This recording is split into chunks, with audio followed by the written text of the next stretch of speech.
Okay, this is your first multi-voice time writing at 140 words per minute.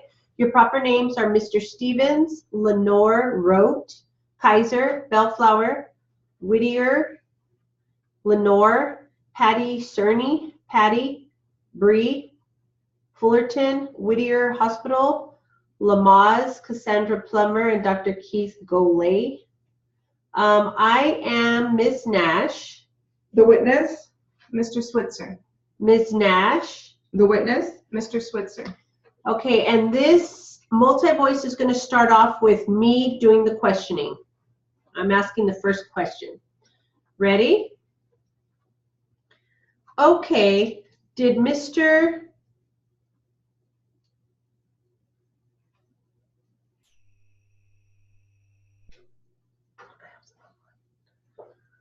Oops.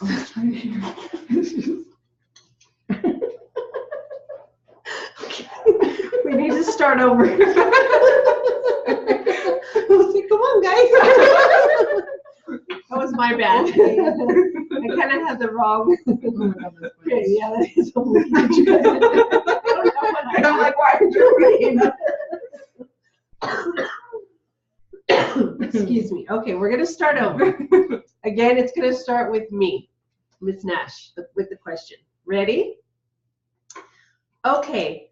Did Mr. Stevens go with you to the psychological? No, he did not. How many times, how many visits did you have with Lenore Rote? Same objections as just before. 12 approximately. Did you go once a week or so? Yeah, it was probably about once a week. Now, during these visits, did you discuss any of your history of sexual abuse? Yes. And what percentage would you say of the meeting did you cover those issues versus marital issues? I'd say about 50%. Where is Lenore Rote's office located? Is she located at the Kaiser facility in Bellflower? No, Bellflower has a separate facility in Whittier. However, I stopped seeing Lenore when she left Kaiser, so she's no longer with them. Do you know where she is now? No. Had you ever treated with any psychologists prior to that? Yes. In the residential facility and a little bit before that, I had seen a psychologist. Who was the psychologist you saw in the residential facility? Patty Cerny. Can you spell that last name? Cerny. And how many times did you treat with her approximately? I couldn't even speculate on how many times. Well, don't. 5 or 10? Don't guess or speculate. She would like you to estimate if you can. More than 10? Yes, more than 10. Now, what did you discuss with Patty? Again, that's... What kind of issues? I'm sorry. You want to go ahead and pose your... It's overbroad. If you understand the question, go ahead. Mostly family dynamics. At the time I was seeing Patty, that was basically the issues. Did you discuss the sexual abuse with her? Yes, we had discussed. Any other problems that you were having in your life that you can recall that you discussed with Patty? No. Beyond normal adolescence and family dynamics, that was it. After you left the residential adolescent program at Bree, did you continue to treat with Patty? Yes. There was a time when I treated with Patty. When was that? I believe that would have been 1989 to 1990. Do you know what year you were in the residential adolescent program in Bree? Well, I turned 16 in the hospital, and that was in February. Probably 1988? Probably, yeah. Okay, and you continued to treat with her from 88 to 89? Yes. And where did these visits take place? Some in the residential program and some in her office. Where is her office located? Her office was located in Fullerton. Did anyone ever go to these visits with you?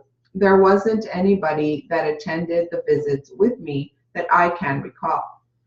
Do you know if her office is still in Fullerton? No. So for the next year or so that you continued to treat with Patty, did you discuss any issues other than what you've already said here today? I had discussed the issues surrounding my pregnancy and the idea of being a young mother, single, those kinds of issues. Were you happy about the pregnancy? Well, again, I'm not sure that's calculated to lead to discoverable evidence or that's pertinent to the issues in question. So I will instruct her not to answer on that question. Well, it could affect her psychological well-being if she wasn't happy. So I think it's pertinent. I'm instructing her not to answer that question. What kind of issues did you discuss with Patty about your pregnancy?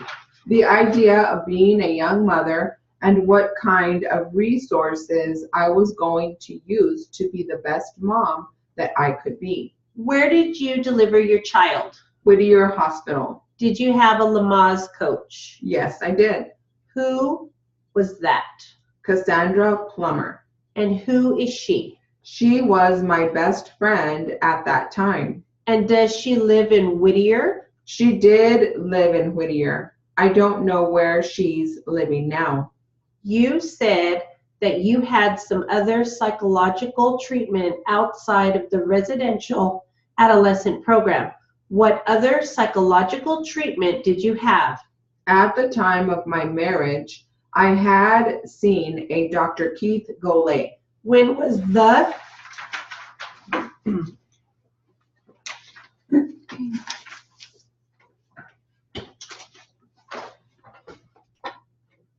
We have to change these also. Just, Oh, yes. Here's the first one. And then I think we have to change The cord. You're Mr. Haig, right? And then Mr. Hayden.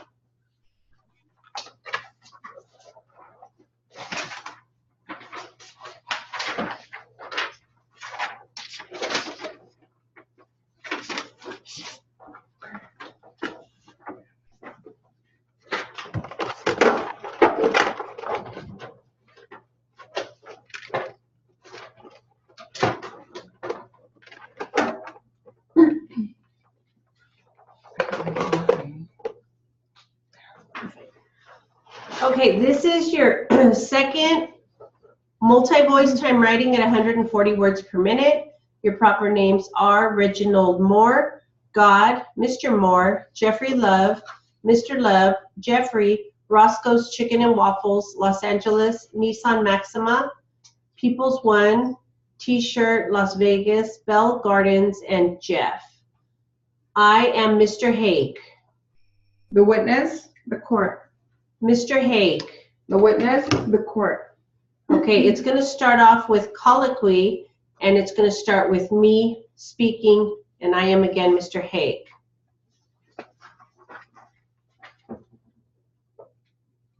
Wait, is it going to be right here? oh no, the court. It starts Oh. with the court. Because I didn't have that here. Oh, I missed it. Okay, so actually it's going to start with the court speaking first. Ready?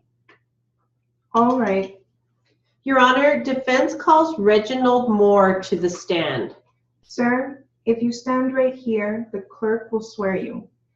You do solemnly swear that the testimony you may give in the cause now pending before this court shall be the truth, the whole truth, and nothing but the truth. So help you God. I do. Thank you. Please have a seat in the witness stand. Please state your name for the record. Reginald Moore. Thank you. May I proceed, Your Honor? We're all waiting. Mr. Moore, do you know Jeffrey Love? Yes, I do. How do you know him, Mr. Moore? He's a friend. How long have you known Mr. Love? Quite a while. Quite some time. How long is quite a while? Mostly his life. When he was younger. How old are you? 42. How old is Mr. Love about? About 30-something. Are you a little bit nervous this afternoon? Yes. Try to calm down. I am going to ask you some questions, and then the district attorney will have a chance to ask you some questions also, okay? Yes. Now, you say you've known Mr. Love for most of his life, Yes. since he was a little kid. Yeah. How is it that you know him or knew him? Family. Through the family. Are you related at all to Mr. Love? No. On January 16th of the year 2000, do you recall that date? Yes. That was the date that you were arrested? Yes. Did you see Mr. Love on that date? Yes. Sometime that morning. How was it that you came into contact with Mr. Love? When did you first see him that morning? I was in my mother's house in town for the weekend and came by. Went for breakfast. Did you know that Jeffrey was going to come by before he came by? Yeah. He had called over, asked if we was going to go to breakfast. We went to breakfast. Just the two of you? Yeah. Where did you go to breakfast? A place called Roscoe's Chicken and Waffles. And what city is that located in? Los Angeles. Do you recall what time he came over about to go to breakfast? No, I don't know what time it was. It was early. And was he driving that Nissan Maxima that's on this exhibit that's been marked as People's One? Yes. This Nissan Maxima that's in these pictures? Yes. Had you ever been in that car before? No. First time. Do you recall what you were wearing that morning? Like a long sleeve t-shirt and some khaki type pants. What color was the shirt, if you recall? Brown. And khaki pants? Brown. Long pants? Yes, long pants. Did you have a jacket? No. Did you have a hat? No. Did you have any identification or any money on you? Yeah, I had money. And I didn't have a wallet. No identification. Did you have any plan to do anything with Jeffrey after having breakfast? Come back to my mother's house and leave. Leave town with my fiance. Leave town to where? Las Vegas? Is that where you were living at the time? Yes. Is there some reason that you went some other place after having breakfast? Said he needed to stop by his house before he dropped me back off. And where does Jeffrey live? I didn't know where. I don't know exactly where it was. Do you know the city? I guess it was, I'm not sure. Might have been Bell Gardens. I don't know if he was still in Bell Gardens or not. I'm not sure. So did you end up going back to Jeffrey's house? Yeah, we drove by there. Did you go inside the house? No, I waited in the car. What did Mr. Love do? Went in and came back out. Do you recall what Jeffrey was wearing that day? No, I don't. Do you recall if he had a jacket on? Can't really recall. After going to Jeffrey's house, did Jeff drive the car somewhere else? Excuse me. Yeah, we stopped by that casino there. And it's going to continue. Okay, so we're the same people. But you're Mr. Haig, but now she's going to be Mr. Rodriguez. Oh, okay.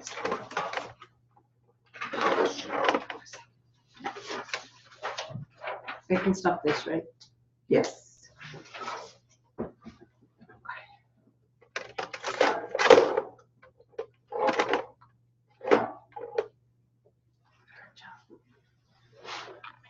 Okay, where's my list?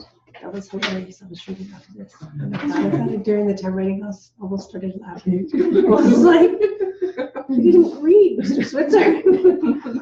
That was too funny. Okay, this is your first multi-voice time writing at 120 words per minute. Your proper names are Bicycle Club, Jeffrey, Bell Gardens Motel, and Las Vegas. I am Mr. Haig. The witness? Mr. Ramirez. Mr. Haig. The witness. Mr. Ramirez. And it is going to start off with me, Mr. Haig, asking the first question. Ready? Is that the bicycle club? Bicycle club. Is that the one that we've been talking about in court? Yes. Okay. Had you ever been there before? No. And there's a reason why you stopped by the bicycle club? Was it your choice? No, not my choice. Just stopped there and went in. Looked for someone and came back out. I don't even know who we was looking for. Did you actually go inside the club? Walked in and came back out. Did Jeffrey ever tell you who he was looking for? A friend or something. I don't know. Did he ever give you a name? No, not that I can remember. Did he tell you why he was looking for this person? Not that I can remember, no. And did Jeffrey find the person he was looking for No. inside the casino? No. What happened after you left the casino with Jeffrey? Went back to the car and we was leaving. We was getting ready to go. Made a left turn out of the parking lot. Did Jeffrey ever tell you where he was planning on going at that time? Thought we was going back to drop me off, but then he pulled over, said he'll be right back out. He went inside. He pulled over where? Into a parking lot across the street from the hotel. Is that the Bell Gardens Motel that we've been talking about Yes. in this case? Yes. Did you go outside or did you stay in the car? Stayed in the car. I was tired already. I knew I had to get back to Las Vegas, waiting for, so I just sat in the car. What did you do as you stayed in the car? Fell asleep. Did you fall asleep in the passenger's seat, in the back seat? In the passenger's seat. I reclined the seat back. Did something happen that made you wake up? Yeah. A guy came, tapped on the window. I didn't know what it was. He just mentioned Jeffrey's name. Slow down. You said a guy came and tapped on the window? Yeah. Object to that as calling for hearsay and move to strike the answer. That he tapped on the window? No, what the person said that tapped on the window. He just mentioned Jeffrey's name. Yes, it's hearsay. That's not hearsay. It's not offered for truth of the matter. It is offered to explain his conduct, Your Honor. All right, let's go on. So a gentleman tapped on this window. Do you know the race of this person? Do I know what? The race of this person. Was he a black guy? Black guy, yeah. When he tapped on the window, what did you do? Cracked the window. Did he do anything at that time? Yeah. He said, I am going to leave this here and be back. I thought he was coming back, but he never came back. What did he leave with you? A big bag. Did you do anything with the bag? Yeah. Set it in the back seat. What happened after that? I reclined the seat back and laid back to just rest. Did you fall asleep? Fall back to sleep. Did anything else happen that made you wake up? Yeah. Jeffrey came to the car. I don't know how long, much longer, because I was kind of asleep. When he came to the car, what happened? He got in. I heard the key sticking in the door and jumped in, started the car, pulled off. And was your seat still?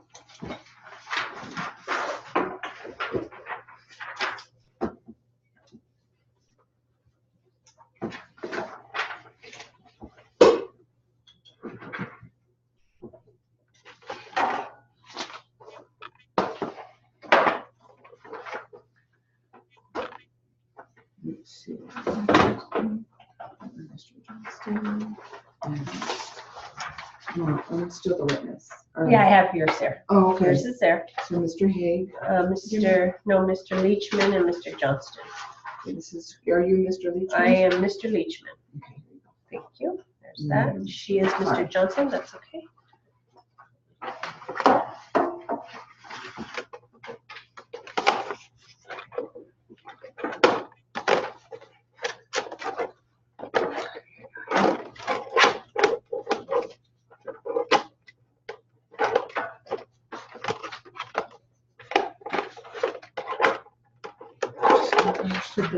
Put the witness in there maybe and then Leachman on top.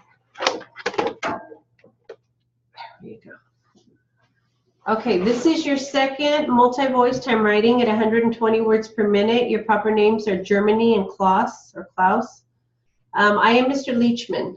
The witness. Mr. Johnston. Mr. Leachman. The witness. Mr. Johnston. Okay, and this is going to start with a question by me, Mr. Leachman. Ready? Will you provide me with that information when you provide me that paperwork? If I find that information, I will provide it. Well, if you can't find it that way, can you find it another way? Who owned those dogs? Are you requesting that I... Yes, ma'am. With a properly requested an interrogatory or request for production, we will determine what is within our possession, custody, or control. But other than that, we will provide what we know. Were these dogs purchased? We bought the dogs, yes. How much were the dogs purchased for? For both? Well, each, if you know. About $600 each. Prior to May 14th of 1992, had either of these dogs received any professional training? Yes, they have. Who were they trained by? They were trained in Germany. By whom? By a trainer. What is his name? Klaus. Klaus what? I can't say his last name. Do you know how to spell it? No, I don't. Did you or your husband, were you involved in the training of these dogs? Yes, I was. What did the training entail? What did the training entail that I had for my dogs? Yes. The training we had done with our dogs was strictly obedience training. What kind of training did they receive? Sit. They were taught to sit. What else? Lay down. And what else? Just the basics. Obedience training. Well, assume I don't know anything about training and tell me what else was involved other than teaching the dog to sit and lay down. Well, honestly, I don't know what you're asking me. I've answered all I can answer. The dogs were trained. I've had them since they were puppies. They grew up with me. They grew up with my family, with my children. They're very lovable dogs. If you don't understand the question, just tell him. I don't understand what you're trying to say. Okay, what else? They trained your dogs to sit and lay down, correct? Did they train your dogs to do anything else? No. So that is the only things your dogs were trained, was to sit and lay down? Just the basic obedience training. I want to phrase it like that. I'm going to take that as non-responsive. What I want to know is what specific things the dogs were trained to do. Not what you did with the dogs, but unless it relates specifically to training. Did you train the dogs to walk? I trained the dogs to obedience training. I mean, that's as far as I'm going to answer. I mean, I'm not going to sit and say something that's not there. Let me, if I may, and I don't mean to interrupt, but he's just wondering, like there's sit, there's lay down, there's come, there's heel, various other parts to training. He's wanting to know, did you teach the dog to heel? Is that part of the training? That I would be able to consider obedience training. Wouldn't that fit under that category, what you're asking me? That's what I'm asking you, correct? Are you asking me to word everything out? Like come, sit, lay down, heel? Is that the only consideration in purchasing these dogs? I didn't purchase them to, Just answer the question. excuse me? Did you understand the question? No, Okay, you purchased these dogs as pets, correct? I sure did. Did you intend to breed them at the time you purchased them? No, I did not. All